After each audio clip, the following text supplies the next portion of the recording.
Oke, gua start ya. Oke, jadi seperti janji gua yang sebelum-sebelumnya, kalau gua kan ada bermain di beberapa bisnis lah ya, lini bisnis. Cuman di sini gua lebih menekankan ke nge-support kalian untuk ekspor. Alasannya kenapa? Mungkin sebelumnya kalau di grup Telegram ataupun di IG gua udah pernah jelasin juga. Kalau gua di sini sebenarnya di Indonesia itu banyak potensi untuk ekspor, cuman hanya saja belum dieksplor. Nah, oleh karena itu gue banyak mensupport kalian untuk ngelakuin ekspor. Dan di sini gue akan mengajari kalian gimana caranya untuk dapetin buyer, step-step ekspor seperti apa, dan ekspor itu apa seperti apa, Kia. Nah, itu mau coba gue ajarin, oke? Nah, gue start dulu, mungkin sebelumnya kalau udah pernah lihat story gue, di situ gue sering kasih tahu cek ekspor. Ekspor itu adalah, itu apa? Export itulah harmonization seed code. Nah, itu adalah kayak ibarat kayak misalkan handphone. Handphone tiap negara itu kan belum tentu namanya adalah sama-sama adalah handphone. Bisa aja mungkin di Nigeria mungkin ngomongnya pulpen. Nah, itu ada kemungkinan kan. Nah, itu cara menyamakan persepsi itu gimana? Itu adalah dengan dibuatlah HS code. Itu untuk menyamakan persepsi tiap-tiap negara. Misalkan HS code handphone adalah 123. Nah, berarti di negara lain mereka tinggal cek HS code 123. Nah, setelah itu mereka cek 123 ini apakah benar adalah handphone apa enggak. Oke. Nah, dan HS code di Indonesia itu ada 8 digit. 6 digit itu almost benar, hampir dipastikan benar. Yang biasanya ada 2 digit di belakang, itu yang kadang-kadang bisa agak berbeda dikit. Oke, misalkan handphone di negara kita adalah 123456778, tapi di negara lain bisa saja 123456699. Oke, nah itu alasannya kenapa gue selalu bilang, oke, kalau kalian mau ekspor ataupun impor, kalian harus cek dulu regulasinya. Regulasi ekspor ataupun impor. Oke, ini gue coba share dulu ya. Oke, jelas kelihatan ya. Nah, cara kalian tahu itu HS code-nya berapa, kalian cukup pakai googling bisa, atau kalau misalnya kalian mau impor, kalian nanya ke pabrik dari origin, negara asal. Kalian tanya dari pabrik HS code-nya berapa. Setelah kalian dapat HS code, kalian bisa cek nanti di INSW. Oke, nanti INSW gue jelasin dulu di sini. Di googling, kalian bisa cek ini HS code coffee, nanti akan keluar begini ya, oke. Nah, inilah yang menjadi patokan kalian untuk ngecek HS code nanti. Oke, contoh ini. 09. Nah, kalian bisa buka di INSW-nya di sini. insw.go.id. Bentar ya, masih ada yang mau join.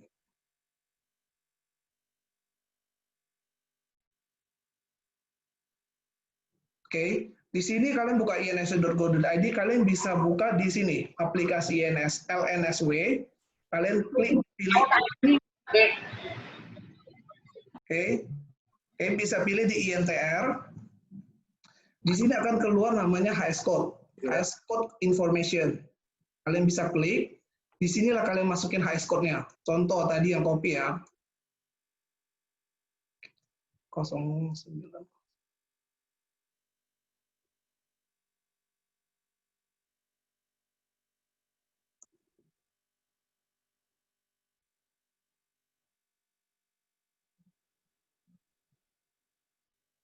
Nah, kalian bisa lihat dari kalian kalau misalkan 8 digit nggak ketemu, kalian bisa coba 6 digit, oke? 6 digit di sini nanti keluar 2 digit belakang semua berbeda-beda dan inilah kalian mesti buka, kalian baca. Nah, kalian baca penjelasannya, kopi yang dikuasain bla bla bla bla. Oke. Nah, apakah penjabarannya ini udah sesuai dengan produk yang kita mau apa enggak?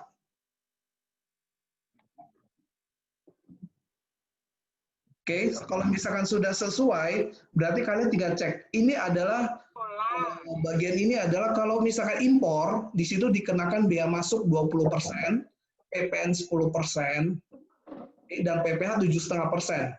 Berarti untuk HS code ini, kalau impor kita terkena ini, oke?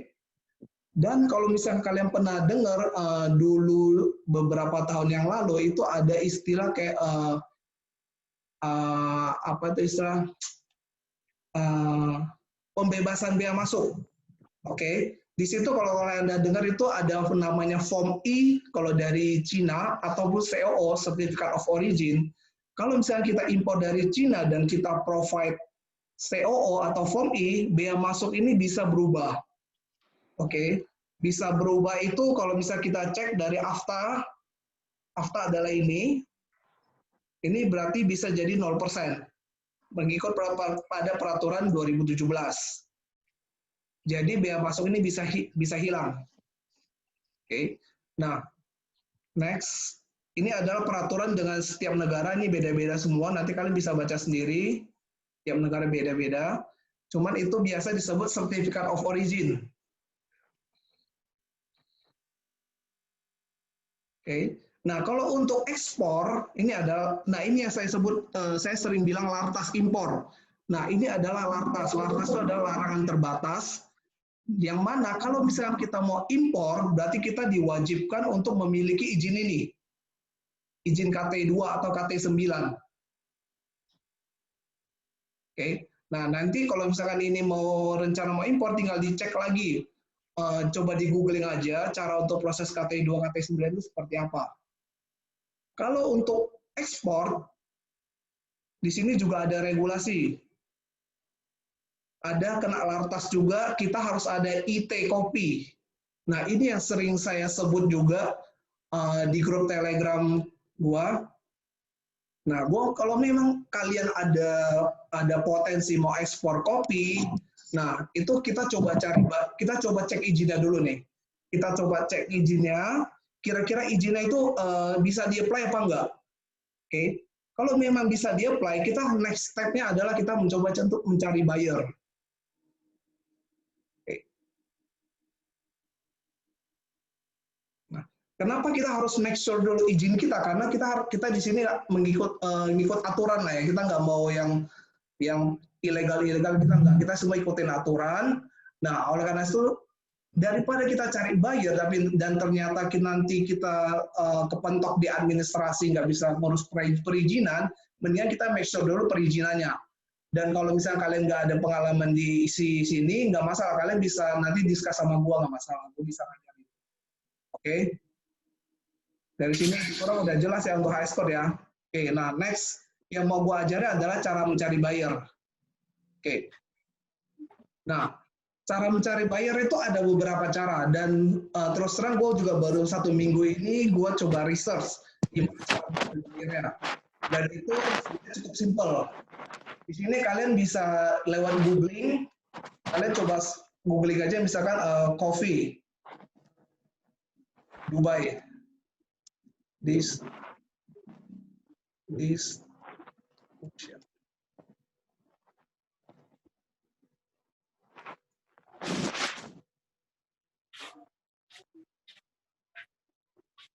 Oke, nah di sini kalian bisa lihat, di sini akan keluar semua, bukan semua sih, yang terdaftar di Google, distribusi company yang terdaftar di Google yang ada di Dubai. Di sini akan keluar. Oke, kita ambil contoh, kita pilih satu.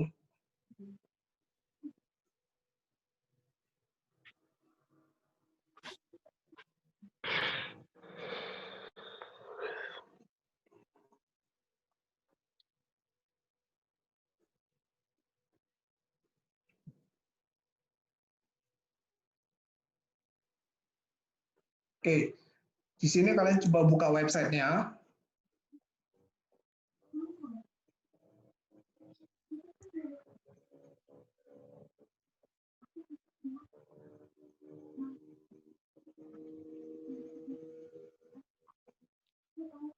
Nah, setelah kalian klik website ya, ini kalian bisa cek juga dari websitenya sendiri. Bentar ya Kak, pasti ada banyak yang nggak mabuk. Jadi aku bisa ngomong, nanti yang bisa nyetir. Halo. Aku ada 2 orang juga Kak ojek. Halo. Oke. Di sini nanti kalian bisa cek juga, biasa ada contact us-nya. Di situ kalian bisa cari juga nomor teleponnya atau alamat email. Biasanya sih kita by email karena lebih gampang. dan bisa blast email juga. Oke, ini bisa di search. Oke, nanti kalian bisa cek sendiri untuk yang kontak us-nya, dan cara lainnya adalah dengan begini. Kalian copy, lalu kalian buka web ini, hunter.io. Oke, kalian buka hunter.io. Setelah itu kalian masukin website-nya, alamat website-nya. Nah, di sini akan keluar email-email yang ada. Ini adalah ini free kok, free. Jadi kalian bisa sign up aja. Nah, setelah itu kalian bisa pakai. Ini adalah setelah kalian dapatin, biasanya email yang terdapat di website itu adalah email admin mereka. Tapi kalau di sini ada kemungkinan chances untuk bisa direct ke PIC itu lebih besar. Nah, kalian bisa emailnya ke semua orang yang ada di sini. Nah. Oke, cukup simpel ya. Jadi untuk cara cari buyer-nya, dan kalau ini tadi juga sampel, nih tadi gua coba cek, ini kontak, ini juga ada banyak email-email, jadi kalian bisa juga email ke sini. Ya.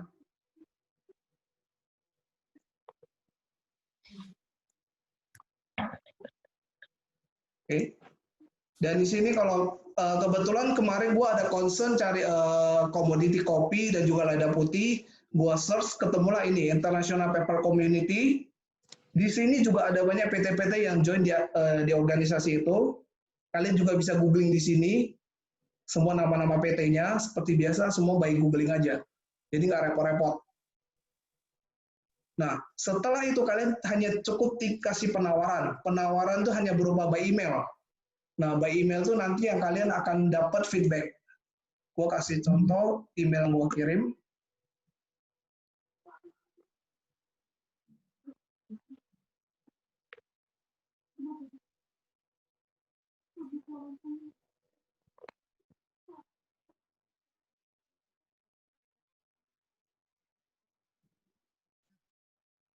Nah,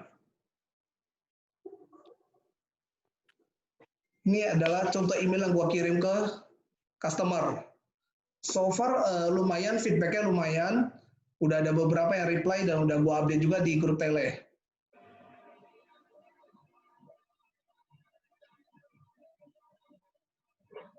Oke.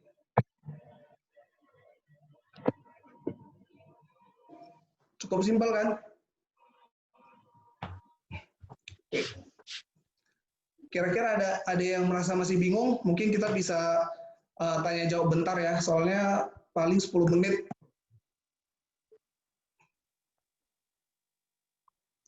Gimana?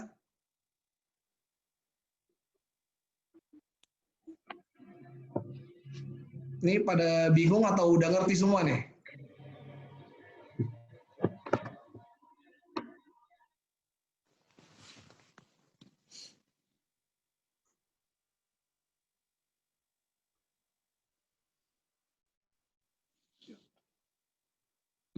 Ini ada pertanyaan, cara buat email penawaran tadi udah ditunjukin ya.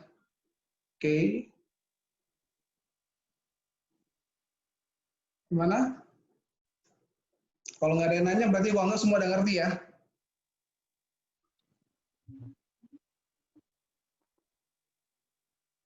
Udah nih, udah ngerti. Kalau ngerti gua leave nih.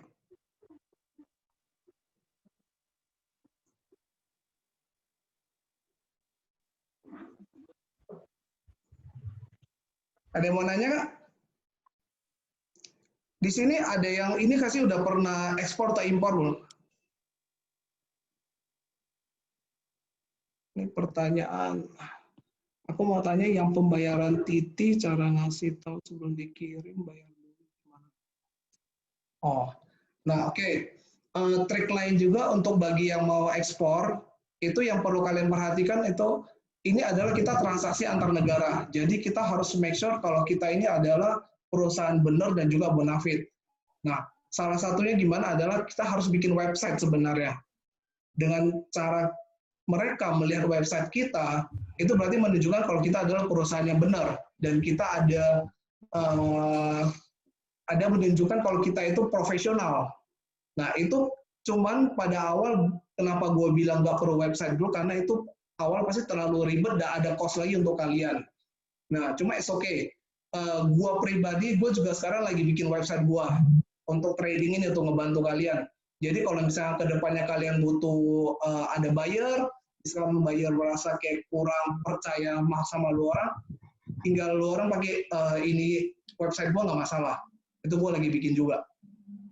Dan untuk payment, balik lagi, untuk awal-awal kita seminim-minimalnya itu kita harus LC. LC itu apa? LC itu letter of credit, maksudnya adalah pada saat kontainer sudah naik ke atas kapal, itu akan terbit namanya bill of lading. Bill of lading itu gunanya untuk menebus kontainer di destinasi. Oke? Dan bill of lading itu baru bisa kita dapat setelah kapal berangkat. Dan bill of lading itu yang akan kita submit ke bank, yang mana bank menjadi third party, dan pada saat bank sudah cross check dokumen semua oke, duit akan langsung masuk ke rekening kita. Itu adalah cara paling aman karena kita pakai third party. Nah, kalau kalian lebih pinter nego, kalian bisa minta DP juga sama buyer. Karena sebenarnya LC juga masih dibilang aman, iya, cuma nggak 100%. Karena ada kemungkinan kita sudah kirim barang, tapi mereka nggak transfer duit. Itu juga ada kemungkinan. Dan akhirnya kita harus impor balik itu barang ke Indonesia. Jadi nggak benar-benar aman, cuman daripada kita kasih kredit ke mereka, akhirnya mereka nggak bayar, tapi barang mereka ambil itu lebih rugi. Jadi pastikan kalau pintar-pintar kalian nego, kalian coba minta DP dulu. Itu yang paling aman.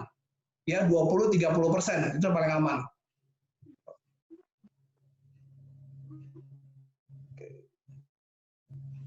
Penawaran email nggak muncul di screen ya. Oke, nanti gue coba share deh di IG. Nanti gue coba post di IG. Nanti kalian bisa lihat di situ ya. Pertanyaan, apa diurus oleh forwarder? Apanya yang diurus ya? Oke, next. Kok tadi yang soal penawaran harga, nggak muncul ya? Oke. Jadi ini sebenarnya salah satu trik kita juga. Kalau pada saat kita kasih penawaran, kalau dari gua pribadi, gua nggak suggest untuk langsung kasih penawaran harga. Kenapa? Karena kalau kita langsung kasih penawaran harga, kita nggak bisa tahu siapa yang merespon kita. At least kalau kita kasih penawaran cuma berupa produk knowledge, berupa foto produk ataupun di spek produk, at least mereka ada kickback ke kita. Di situ kita bisa tahu, oh ini ternyata dari 30 email yang kita kirim ada 5 orang yang interest. Nah, kalian bisa fokus ke 5 orang itu. Kalian cari tahu, misalkan nih, setelah kirim email, habis itu nggak balas lagi. Setidaknya kalian ada 5 orang target kalian. Dibanding kalian kirim 30 email, udah kasih penawaran harga, terus nggak ada yang kickback sama sekali. Kalian bingung mesti follow up siapa. Makanya gue nggak pernah suggest untuk langsung taruh harga di dalam email perdana, itu gue nggak suggest. Gitu. Jadi itu salah satu trik gue lah. Cuman tiap-tiap orang ada beda-beda trik ya. Oke, ini next ada, saya pernah impor kok tapi pakai borongan. Nah, borongan itu sebenarnya sama kayak resmi. Cuman kalau borongan itu kalian tidak perlu tahu apapun, kalian hanya terima beres. Bedanya hanya di situ, tapi stepnya itu stepnya sama, gitu loh. Jadi ibarat kayak ibarat kalian mau bangun rumah lah. Kalian mau bangun rumah, kalian pakai kontraktor, itu bayarnya 200 juta sampai selesai ya. Nah, itu adalah borongan. Tapi kalau kalian mau detail, ya udah, gue beli sendiri besinya, gue beli semen sendiri, gue beli ini dari tukang berapa duit. Nah, itu adalah yang versi legalnya. Jadi sebenarnya, tapi pada dasarnya sama. Oke. Next. Kalau ini saya mau tanya yang beda CNF, FOB. Oke. Untuk dunia logistik itu Incoterm itu ada banyak sekali. Cuman yang paling umum dipakai adalah CNF atau CIF dan FOB. CNF adalah cost and freight, sedangkan CIF adalah cost insurance freight. Bahasa gampangnya adalah artinya freight pengiriman kontainer ataupun udara itu ditanggung oleh supplier. Oke, bedanya CNF adalah hanya freight saja. Kalau CIF itu ada insurance. Berarti insurance pengiriman, insurance barang masih di cover oleh si supplier. Bedanya hanya di insurance saja antara CNF dan CIF. Kalau FOB adalah free on board, itu adalah kebalikan dari CNF. Jadi untuk biaya freight itu dibayarkan oleh si pembeli barang. Kalau di dunia logistik itu istilah adalah consignee. Kalau di istilah supplier itu di logistik istilah adalah shipper. Oke. Oke, penawaran nggak muncul. Bedanya borongan sama undername tadi udah dijelasin ya. Kalau borongan itu adalah lump sum, undername itu adalah versi normal, cuman ada biaya tambahan undername. Jadi prosesnya sama seperti normal, cuman dia ada biaya jasa undername. Bedanya hanya di situ. Kalau borongan kita terima beres, bersih, nggak perlu tahu apapun. Soal administrasi itu perizinan kita harus melakukan hal apa saja kok. Nah, untuk administrasi itu tergantung dari HS code tersebut. Jadi kalian harus cek sendiri HS code-nya. Di dalam HS code itu kalian cek di INSW, di situ dibutuhkan perizinan apa saja. Ya, makanya itu HS code itu sangat penting dan jangan sampai salah HS code. Kalau kalian merasa ragu HS code-nya itu benar apa enggak, kita bisa maju ke Bea Cukai di Tanjung Priok, di situ untuk nanya ke orang BC-nya, orang Bea Cukai. Di situ kita bisa nanya juga, kita bawa sampel barang, kita bawa ke mereka, Pak, ini barang ini saya lihat di INSW adalah ini, tapi ada begini-begini, yang benar yang mana ya? Nah, itu bisa di-advise juga sama mereka. Trik negosiasi sama customer itu sebenarnya masing-masing orang punya triknya masing-masing. Cuman yang pasti kalau saran dari gua, jangan terlalu terburu-buru. Jangan berpikir karena kita butuh customer, jadi kita banting harga terus, jangan. Jadi main tarik ulur. Kalau kita udah kasih penawaran terus mereka pasif, mereka diem, ya udah kita juga diemin. Gak usah terlalu ngebet untuk kejar. Kalian mau follow up lah 2-3 hari kemudian. Jangan terlalu kesan kalian tuh butuh banget mereka.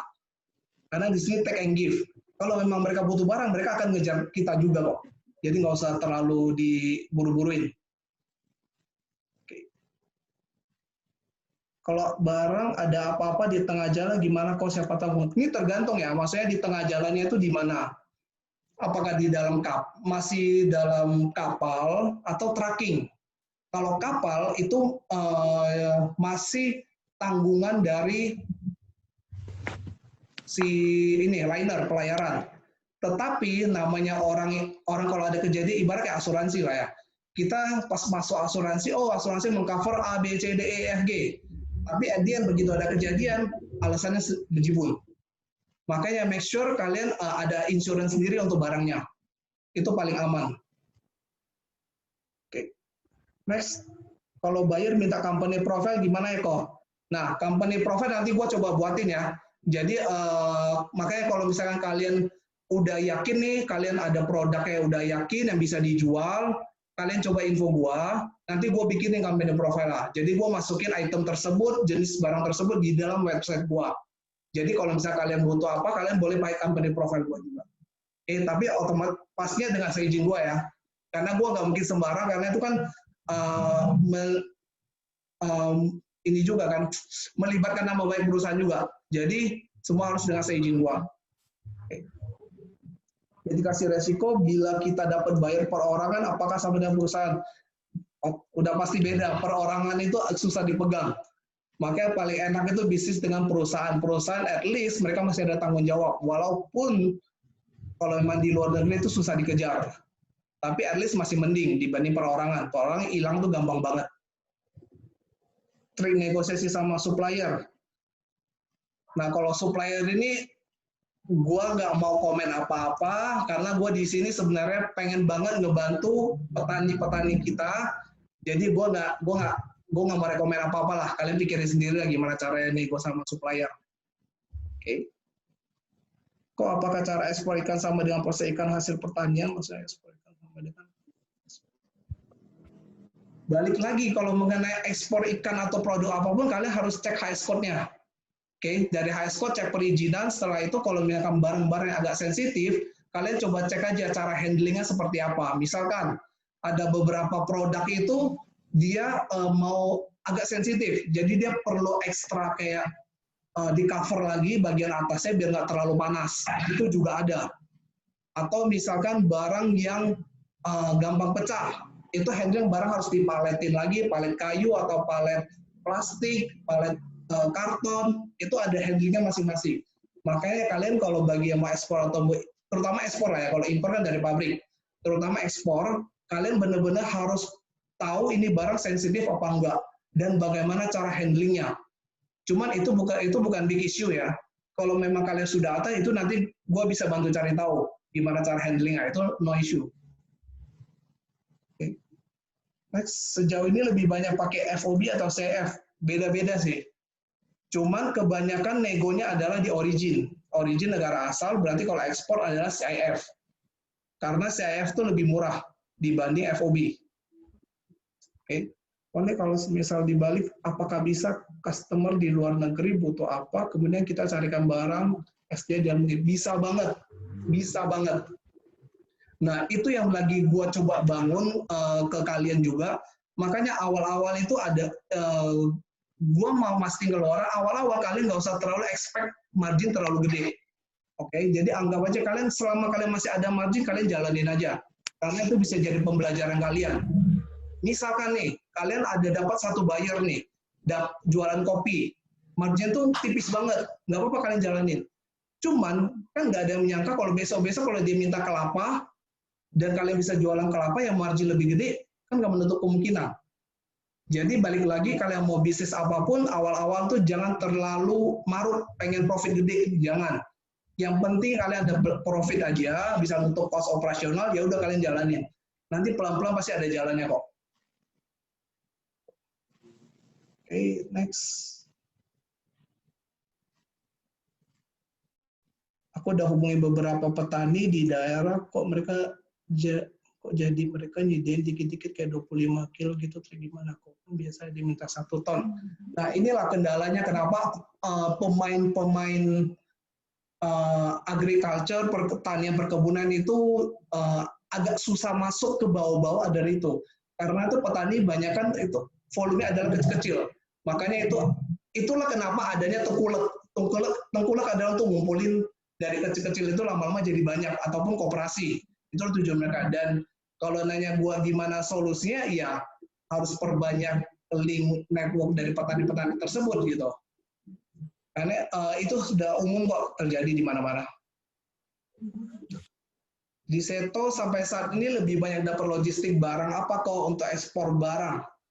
Oke, kalau di Seto sendiri ekspor dan impor kita jujur lebih banyak ekspor dikit.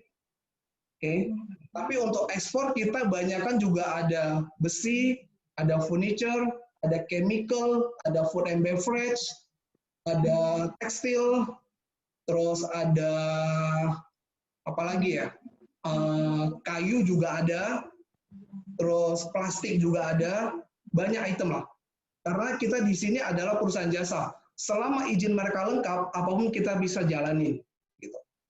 Jadi nggak menutup kemungkinan. Even kalau kita ada kirim kayak transformer, mungkin kalau kalian belum tahu transformer itu kayak pembangkit listrik, cuman ya ukurannya mungkin sekitar 1 Avanza lah ya, itu juga kita pernah kirim.